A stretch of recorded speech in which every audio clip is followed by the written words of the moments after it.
for this. This is our, I think our fourth or fifth installment, you might say, of the Ezra-Habonim Niles Township Jewish Global Communities Project. I called it a series before, but it's been elevated to a project. And it's really the initiative of Joel Levin, who is in the front, who has been interviewing folks and arranging for them. I mean, it's amazing, Joel, and we're grateful to you for doing this, for reaching out across the oceans and through latitudes and longitudes. We've had a speaker from the Mexican Jewish community, Slovakian Jewish community, Polish Jewish community, and now from South Africa. Did I miss one? No, that's it. Yeah, that's it. And we have plans for others as well. Joel's always thinking about this, and I think it's really just remarkable and important. It's not merely that we're learning about something that happens to a group of Jews or a community of Jews far away. It's an acknowledgement by having this series or this project that we're all connected, that we want to know what's happening in Jewish communities, large and small. We're actually going to be working on Argentina as well, which is a fairly large Jewish community, but that we're connected to these communities. It's not just like a documentary on PBS or something like that, but it's an acknowledgement that we are all connected. Also acknowledgement that, what happens with Jewish communities in every land, near and far, is an indication of the strength of those nations and the health of democracy. Because how countries, populations treat their minorities, including or perhaps especially their Jewish minority, is an indication of the strength of that nation, its democracy, and also, of course, the well-being of our sisters and brothers in those lands. So this project, the Global Jewish Communities Project, is an important one. And I'm grateful once again to Joel Levin for initiating this and leading it. And Gavin Morris, welcome to Ezra-Habonim, the Niles Township Jewish congregation. Thank you. Good Shabbos. Shabbos. Joel. Thank you, Rabbi. Shabbat Shalom, everyone. We are in for a real treat today. Greetings. Gavin, I'm going to say a few words about Gavin, a brief introduction, then I'll get started with an interview of him. I definitely want to leave time at the end for questions. I know some of you have lived in South Africa or spent a lot of time there, so I definitely want to leave time for questions at the end. And very grateful to have Gavin with us today. Gavin is the director of the South African Jewish Museum, which is in Cape Town. Gavin has a bachelor's degree and an MBA, a bachelor's degree in history and Jewish civilization, and an MBA, and he obtained both at the University of Cape Town. Following an early career in film and advertising, he became the director of the South African Jewish Museum in 2012, and he's had that position ever since. He's joining us today live from South Africa, where I believe it is about 6:15 p.m. Is that right, Gavin? Yeah, that's right. Okay, so Gavin, I thought we'd start it off today by having you give a brief summary or overview of the origin of the Jewish community in South Africa, when Jews came, and where they came from. Thank you, Joel. So the South African Jewish community is actually quite a modern community, comparatively. The first person that we know of, the first openly Jewish person to settle in South Africa was as late as 1809. He was a German Jewish ship's doctor named Siegfried Frankel, and he was the first openly Jewish person to settle in what was then the Cape Colony, which was a British colony, the southern part of Africa. But the community really begins in around about 1820, when 4 Jewish families are part of a very big migration of settlers from England to South Africa.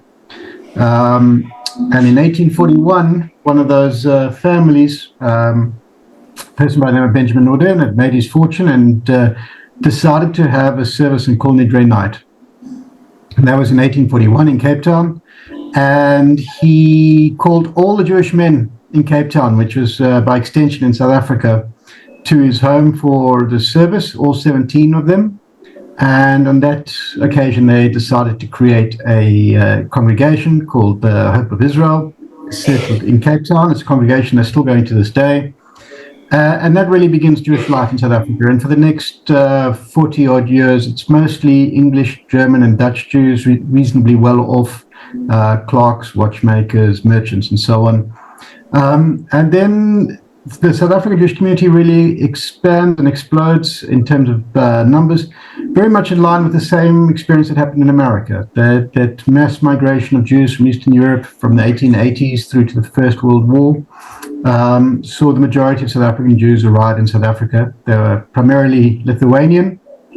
They came from the areas around Lithuania, Poland, Latvia, and settled in South Africa in a relatively short space of time. And that really was the marker of our community. They were in such large numbers comparative to any other communities or Jewish communities that were here, that the essence and the traditions and that you see in what is typical South African Jewish identity today have mostly Litvak or Lithuanian Jewish origins, and that's how we came to be. So Gavin, in the 1930s and 40s, did South Africa see much migration of Jews from Europe during that time? No. There were a number of laws that were passed from the beginning of the 20th century to try and limit Jewish migration to South Africa. It started by trying to exclude anybody who spoke Yiddish as a primary language to being allowed to settle in South Africa, and the community here thankfully managed to get that overturned in the court of law. And then there was a quota system that was in place, and of course quotas were for people who came from places like Lithuania, Latvia, Poland, Russia, British Mandate Palestine, all the places that Jews were migrating to. So there by the 1930s there was an Aliens Act in place which basically stopped the primary forms of immigration of Jews to South Africa. That did exclude German Jews that were suffering under Nazi-led Germany in the 1930s, and they were still able to come to South Africa up until 1937, when Jewish migration was effectively cut off by the government. And that really marked the high water mark of Jewish migration to South Africa. After that point, the community mostly grew organically through natural birth. So, Gavin, we all have heard a lot about apartheid in South Africa, and I wanted to ask you, jumping ahead to the period of apartheid, what was Jewish life like under apartheid? Truthfully, Jews were considered white under apartheid, so we had actually a very comfortable life. I would say that Jews in general in South Africa were more liberal than their white contemporaries. But I think on a global scale, I think you could say that we were a fairly conservative community, more concerned really with our ancestors anyway, making a life for themselves over here, not rocking the boat, trying not to be too noticed. But of course, the Jewish community in South Africa, had the same debates raging within it that happened around in the Jewish world across the globe in the 20th century. So there was a very strong group of Bundists, socialists, communists who were very actively involved in the anti-apartheid movement. These were openly Jewish people, but not, for the most part, really part of the sort of mainstream Jewish community. But they were very much high-profile Jewish people, disproportionately amongst the white people involved in the anti-apartheid struggle. So the community became under a fair bit of suspicion, I would say. But for the most part, the Jewish community had a fairly typical, comfortable mainstream lifestyle that wouldn't be much different from what you would have seen in suburban United States through the 20th century. Gavin, I know when we talked a couple of weeks ago, you told me about a memory that you had of Jews who served in the military during the apartheid.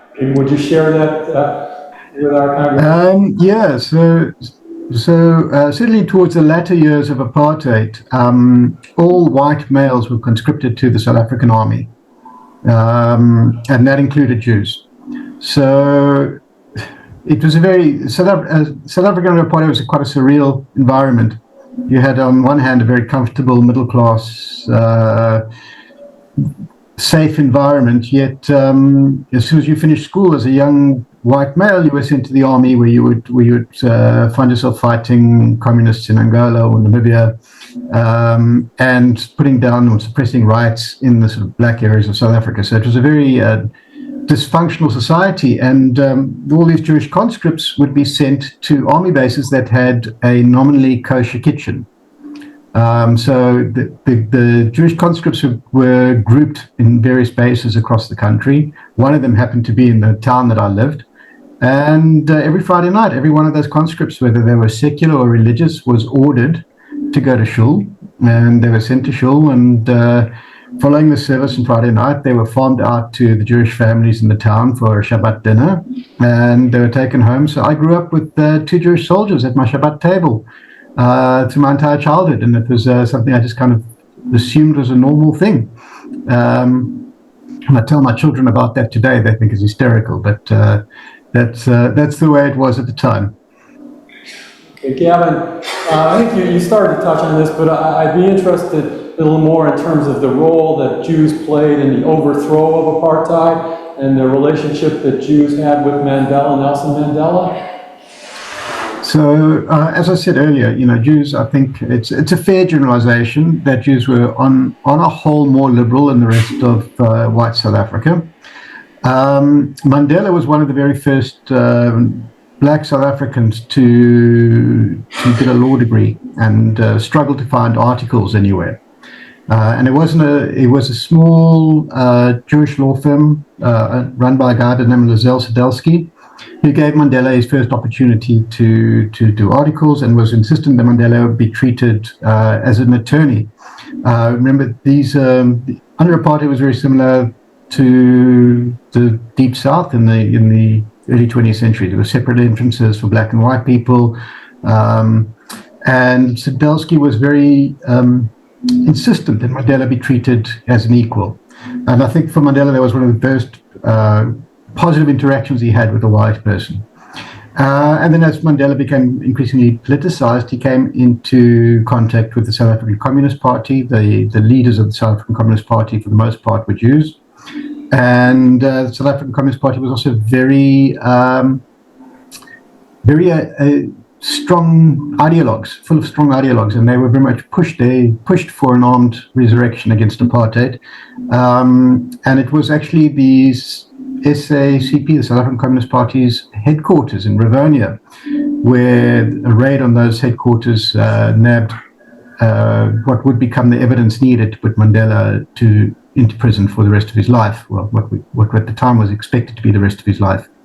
And this was known as the Rivonia raids, and at those raids and at the subsequent trial, every white person that had been arrested was Jewish. And in fact, the only white person who ever saw prison for life under apartheid was a Jewish person by the name of Dennis Goldberg. So Mandela had a lot of direct interactions with Jews, and these were very high-profile Jewish people who were in the anti-apartheid movement. One of our Supreme Court judges, Gavin, L.B. Sachs, he was targeted for assassination by the apartheid police, and was lost an arm and an eye in a car bomb in Mozambique. There was a trade unionist and communist by the name of Ruth First, a Jewish woman who was murdered by the apartheid police through a letter bomb. So Jews were very much, certainly amongst the whites who were opposed to apartheid, Jews were very much well-known and high-profile. But they, as I say, they were openly Jewish, but not deeply connected to the Jewish community and their Jewish identity. They perceived themselves more to be universalists. Gavin, am I right that Nelson Mandela came to the dedication of the South African? He was the guest. Yeah, absolutely. He was the guest of honor at the opening of our museum, and he had a very positive connection to the Jewish community when he came out of prison. In fact, while he was in prison, it was one of the doyens of our community, a woman by the name of Helen Suzman, who was a member of parliament during the apartheid era, but she was the sole member of parliament who stood on an anti-apartheid platform. And so she was personally responsible, making sure that all those prisoners in Robben Island with Mandela were able to be well treated, treated in humane conditions, were able to study further, get reading materials, and so on. She was really the link between these political prisoners and the outside world. Of course, nobody ever saw Mandela for 27 years, other than she did. And he was the guest of honor at the opening of the museum and immediately called for her. He wanted her to come up onto the stage and share the sort of festivities with him. And they remained close throughout their lives. And in fact, one of the first things Mandela did, he was the great reconciler. One of the things he did when he was president was randomly attend a young boy's bar mitzvah. He had a home in a predominantly Jewish neighborhood of Johannesburg, and a boy was having his bar mitzvah on a whim, stuck an invitation. In those days, you still posted your invitations to his bar mitzvah. He posted it into the letterbox of Mandela's house, and Mandela accepted and attended his bar mitzvah. So Gavin, I'd like to move on and just ask you some questions about the current status of the Jewish community in South Africa. First of all, can you tell us how many Jews currently live in South Africa and how that number has changed from what it was, say, 50 years ago? And where the Jews live in South Africa? So, thanks for that question, Joel. It's very much front of mind in our community today. Today, there are roughly 50,000 Jews still in South Africa. At its peak, our community peaked at about 124,000 Jews in the 1970s. And at that time, there was a Jewish presence across the entirety of South Africa. In over 1,500 different towns, there was at least one Jewish family, but in many cases, or most cases, a small little community, including a congregation and a shul. Today, we're about 50,000. We're almost entirely between Johannesburg and Cape Town, so very much an urbanized society. We've lost most of our community to migration or immigration. I'm sure that amongst you and your congregation up there, you know a number of expat South African Jews who've made their way to the US. And in fact, South African Jews have gone to all English-speaking places in the diaspora and to Israel, and have played an important role, I think, in many of these congregations and communities where they've landed up, because we are a very deeply traditional community, very much engaged in our identity and attempt to reconnect wherever we happen to be in the world. So today there are about 30 to 35,000 Jews in Johannesburg, about 12 to 14,000 Jews in Cape Town, and then a small smattering of Jews spread around the country. And Gavin, in terms of what Jewish denominations most South African Jews affiliate with, Orthodox, Conservative, Reform, how does that stand? Yeah, so we're one of the most uniquely homogenous Jewish communities in the diaspora. As I said, the vast majority, 90% plus, came from Lithuania. So the sort of Litvak Lithuanian Jewish traditions became the sort of de facto manner of religious observance in South Africa. So we are primarily a modern Orthodox community. Vast majority of our shuls are Orthodox shuls, men and women separately, services held in Hebrew. Not much dissimilar to what I've been watching on your Zoom, other than that there wouldn't be any electricity used in any of those shuls. There's a small progressive or reform community and a small Sephardi community that is also very homogenous, primarily from the Rhodes Island of Greece. But as I say, so the majority of our synagogues are modern Orthodox, but the vast majority of South African Jews live a traditional Jewish lifestyle. So, for example, we might go to an Orthodox synagogue, but wouldn't necessarily keep kosher at home or wear a kippah all the time. That would certainly not, for example, keep treif at home, for example, but wouldn't worry about keeping kosher when eating out. So it's much more traditional form of Jewish life with an Orthodox form of prayer. In terms of education, Gavin, do most Jews attend public schools or day schools? So throughout the sort of middle to the latter of the 20th century, most South African Jews went to government schools. There were private Jewish day schools as well. Around about the 1980s, that began to shift. And then following the end of apartheid, there've been the South African schooling system has gone through a lot of challenges, and what has resulted in is that pretty much all the middle classes have moved their children from the government schools into private schooling, the Jewish community included. So today, I'd say the Jewish day schools in Cape Town, Johannesburg, have in excess of 80% of the Jewish kids are going to Jewish day schools. These are open schools, so anybody can attend, but it certainly has a Jewish ethos. It's not a yeshiva. It's a modern school, but Jewish history, religion, and Jewish prayers are held at the schools. Intermarriage, Gavin, is that? Much lower than the global average. I think the last statistics I saw, the intermarriage in South Africa is about 17%. 17%. Yeah. Okay. All right, a few more questions, and then we'll open it up to questions that people here have. Anti-Semitism. Many of us saw last year that South Africa brought a case against Israel in the International Criminal Court, and that I think a lot of us were wondering, how prevalent, how big a problem is anti-Semitism in South Africa, and what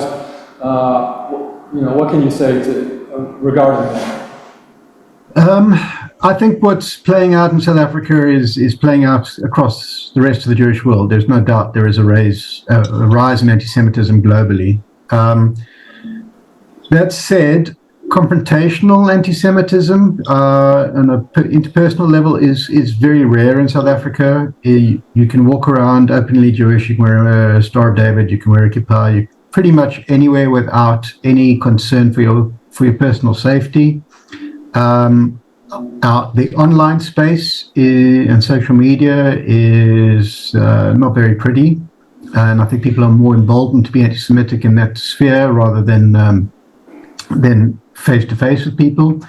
So in terms of being concerned for your personal safety in terms of anti-Semitism, that's not something that we particularly have to worry about here. What is more concerning to us is the position taken by our government. There's a lot of open anti-Semitic rhetoric in a lot of the speeches made by ministers and politicians. But I think the general feeling here is that primarily that is more to do with in local politics than pure ideology. I think it's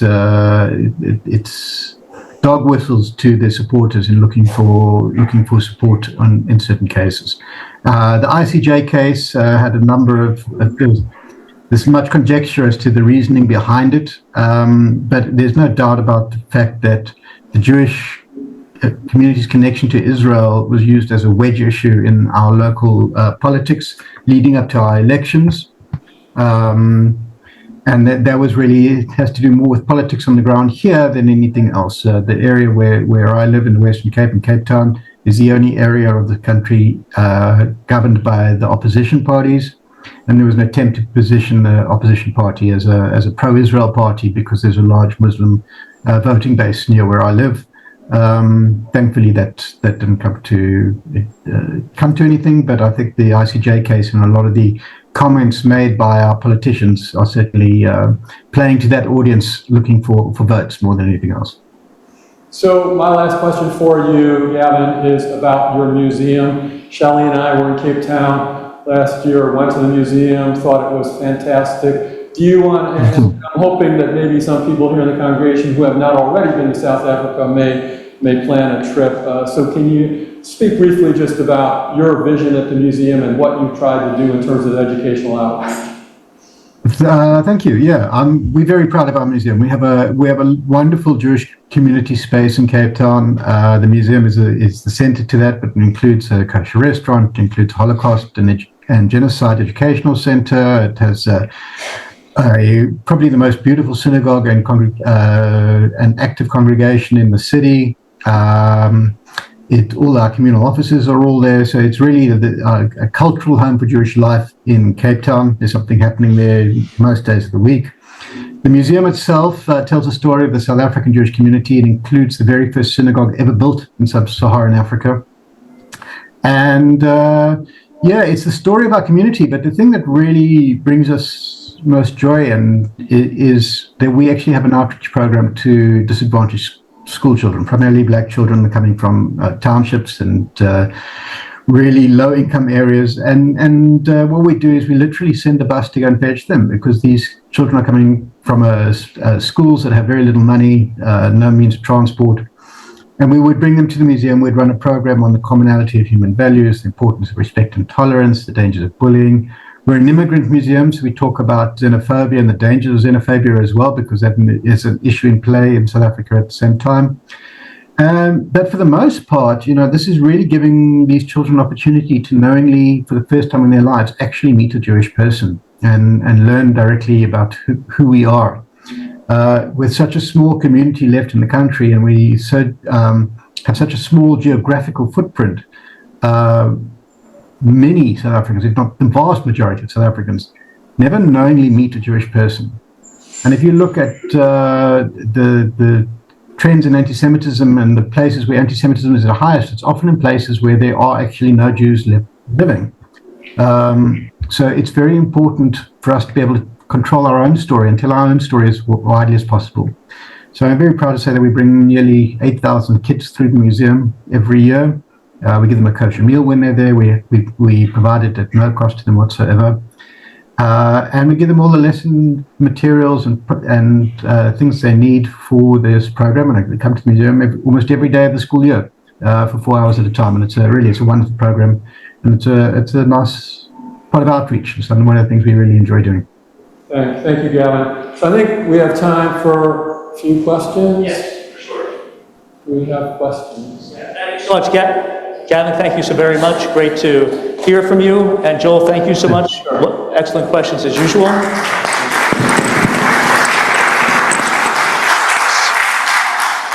If people, by the way, there are a couple of South African Jews here among us this morning. If people have questions, feel free to come to this microphone and ask a question. Anyone have a question? I can also bring a microphone to you. Well, let me, while we're waiting to see if anybody else has a question, I'll ask one, and this is on behalf of my brother, because he always likes to know about Jewish food if he goes anyplace. So if he were to go to Cape Town, could he get a good corned beef sandwich in Cape Town? Does it have to be kosher? Yeah, kosher. Funnily enough, I can't vouch for kosher corned beef, but at the moment we have one Fleischig kosher restaurant, but we have some great kosher caterers. So if you put it in as a request for your wedding or your bar mitzvah or something, the caterer will no doubt give you a great sandwich. But what we are lucky enough is that amongst those earlier immigrants who arrived here, they were very much involved in the grocery trade, and the biggest grocery retailers in the country are Jewish owned, and there is there are thousands of Jewish products, all managed under the direction of the local Beth Din. So there's plenty of kosher food. There are some great milchik kosher restaurants. But if it's very easy to live a kosher lifestyle in Cape Town. There's plenty of products available that are managed under the heksher of our local Beth Din. Okay, sounds good. Sounds good. Questions? So, Esther, you want to come forward? Esther? Okay. The young generation, I know our friends here, many friends who said that stuff, in the early Talk. just talk. Okay, I have many friends from South Africa here, and they're very well educated, and I find that the ones who are physicians are sometimes higher level even than those educated in the United States. Is the new generation of Jewish South African also going on for academia, or are they more in business world? What do they do? Are they leaving? Are they staying? What's the next generation? Where are we going? And are they pro-Israel? What is it like? That's a very good question. Thank you very much. You're quite right certainly for that the first and second generation, the Jewish doctor was very much a highly regarded profession. In fact, a remarkable statistic in the 1960s.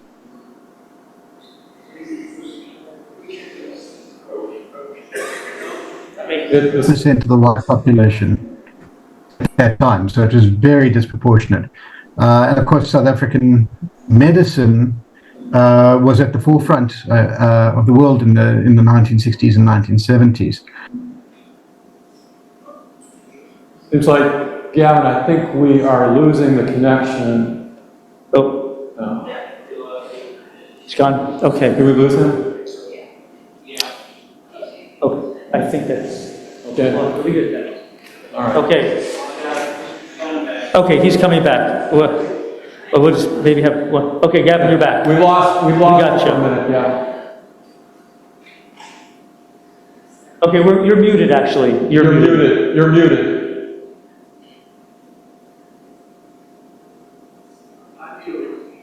Yeah, we see that you're muted, right? Okay, No, he heard. Okay, I think we're gonna Zehu, that's gonna be it. need that. Yeah. All right, Gavin, we're waving to you, Gavin. Thank you so much. Very informative. Yes, your call. Shabbat Shalom. Shabbat Shalom. Toda Rabbah. And Joel Levin, thank you to you as well. And Shabbat Shalom.